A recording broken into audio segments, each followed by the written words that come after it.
Muchas gracias, presidente. Antes de comenzar, me gustaría manifestar nuestro pleno desacuerdo en el criterio cambiante, además, durante la celebración de la sesión del turno de intervenciones. Se nos ha manifestado que iba a cerrar los partidos que sustentan al Gobierno. Creo, además, que la señora Rego, la ministra de Infancia y Juventud, pertenece a Sumar. Por lo tanto, no entendemos por qué Sumar ha intervenido ya y es el Partido Socialista el que va a cerrar los turnos de intervenciones. A ver si aceptan de una vez que no son el grupo mayoritario de esta Cámara y dejan de degradar institucionalmente y de retorcer el reglamento y respetan un poco la tradición de esta Cámara. Señora ministra, usted ha dicho que su ministerio es transversal.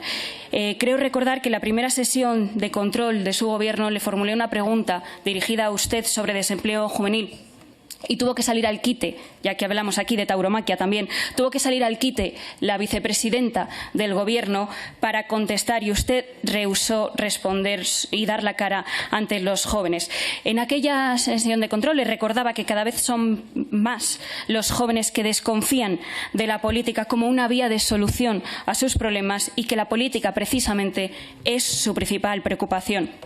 Y yo le reconozco que comprendo esa desconfianza y esa desesperanza, especialmente cuando un joven ve, por ejemplo, que están colonizando cualquier institución con afines, especialmente del Partido Socialista, o cuando ven que deciden su futuro en reuniones secretas en Ginebra o Waterloo, o perdonan a delincuentes a cambio de sus votos. Yo hoy quiero trasladarle a los jóvenes que nos puedan estar siguiendo que no existe terrorismo bueno ni respetuoso con ningún derecho humano, por mucho que usted pacte esto por seguir gobernando. Ministra, ojalá su Gobierno, en lugar de centrar sus esfuerzos en amnistiar a terrorista o impactar con sus herederos, fomentase que los jóvenes españoles sepan quién fue Miguel Ángel Blanco y todas las atrocidades que sus asesinos, la banda terrorista ETA, cometieron. 6 de cada 10 jóvenes, por mucho que le escandaliza a la izquierda, lo desconoce.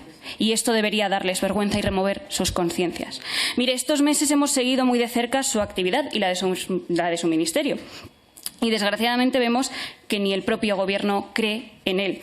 Nos ha hecho un perfecto resumen de todos los datos de entidades, asociaciones como UNICEF, el Consejo de la Juventud o la Plataforma de Infancia, pero no nos ha trasladado ninguna medida que vaya a tomar efectiva por parte de su Gobierno, más allá de una ley de juventud que le recuerdo que esa competencia está cedida a las comunidades autónomas. Madrid, por ejemplo, la tiene desde 2002, Castilla y León la tiene también desde 2002, Galicia la tiene también desde 2022 y otras comunidades también tienen su propia ley de juventud sin necesidad de ningún ministerio. Crearon ustedes, por ejemplo, con respecto a la pobreza infantil, que hoy ha hablado de ella también, y nos ha relatado los preocupantes datos que, por cierto, también este grupo parlamentario comparte. Somos el país de la Unión Europea con mayor tasa de pobreza infantil y no nos ha dicho ni una sola medida que vaya a implementar su ministerio para hacer frente. Nos ha hablado que estudiarán la renta universal para la crianza, pero no nos ha dicho ni tan siquiera cómo piensan hacerlo, por incentivos fiscales, cómo lo van a hacer. Crearon ustedes, como le decía, un alto comisionado contra la pobreza infantil, pero la tasa de pobreza infantil no para de crecer desde que ustedes están gobernando y se sitúa ya cerca del 28%. 1 de cada 3 niños en España vive en riesgo de pobreza y exclusión social. Estamos entre los países peor clasificados respecto a la pobreza infantil monetaria y somos el 6º país en tasa de privación material y social severa. 1 de cada 5 niños en España convive con problemas graves en su vivienda, goteras, humedades, en paredes o ventanas en mal estado. Repito, ¿qué piensa hacer desde su ministerio para hacer frente a estos datos?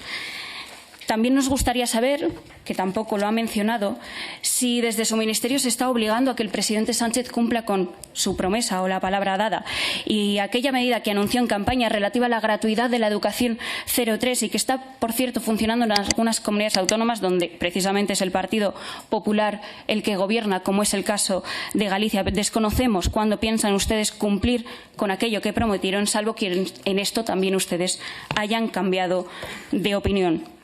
En esta legislatura de la desigualdad entre españoles, por culpa de su Gobierno, nosotros queremos que haya una igualdad de oportunidades para todos los niños y para todos los jóvenes, independientemente del territorio en el que vivan, independientemente de si sus votos son necesarios o no, para que sigan ustedes gobernando. Con respecto a la formación, no he escuchado ni una palabra respecto a la formación ni a la educación en su intervención. España ha obtenido el peor resultado de su historia con respecto al informe PISA. Y la política educativa de este Gobierno se basa en la constante improvisación. ¿Qué posición tiene usted, señora ministra, al respecto de este informe? ¿Qué va a hacer por parte de su ministerio para que la educación que reciben nuestros niños y nuestros jóvenes sea de la máxima calidad? Y es que cuando prima la ideología frente a los contenidos, estos son los resultados.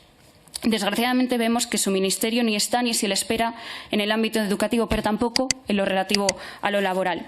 El Gobierno de Pedro Sánchez ha abandonado a los jóvenes y los ha condenado a la absoluta precariedad.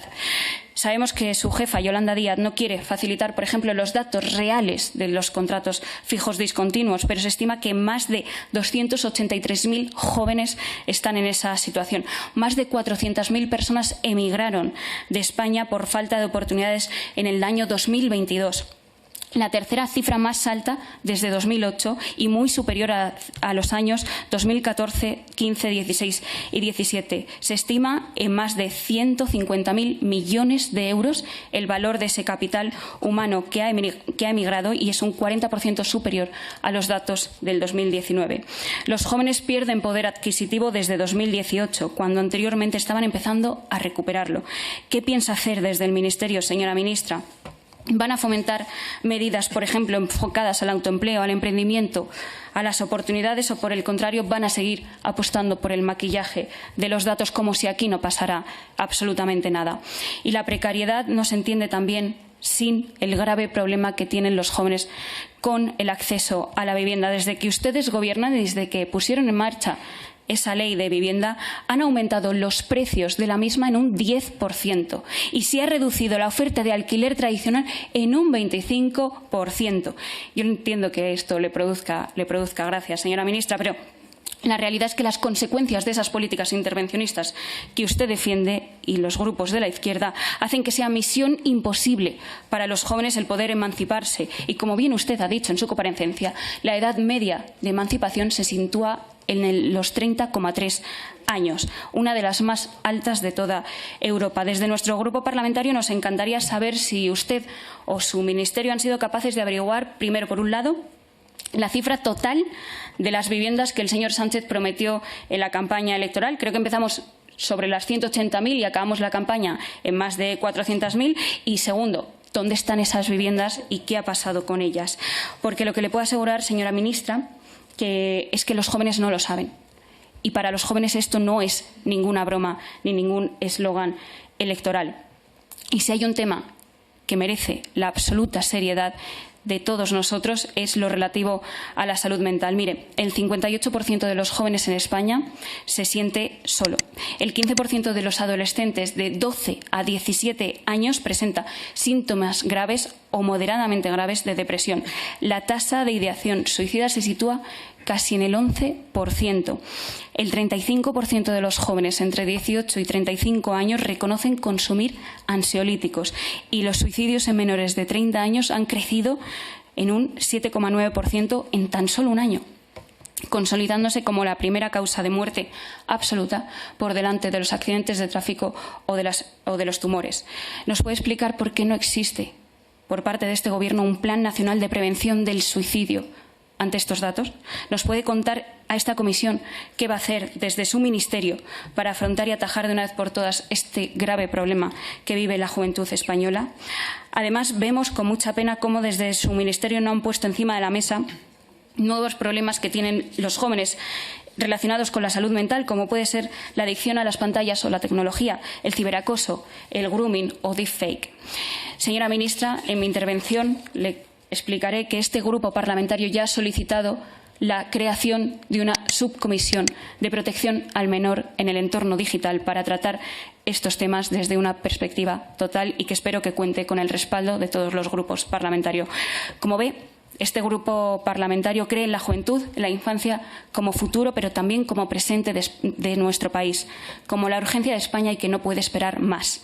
Una infancia feliz es la mejor garantía para tener una buena juventud. Y, por supuesto, una buena juventud es la seguridad de una vida adulta plena, de personas preparadas para afrontar los retos de mañana, que no se rinden y que luchan para solucionar todos los problemas que la vida les plantee, que gozan de autonomía, de libertad, de responsabilidad, de espíritu crítico y capacidad de decisión. Y, desgraciadamente, ministra, vemos como ustedes, con sus políticas socialistas y comunistas, están condenando a generaciones enteras. Muchas gracias. Moltes gràcies.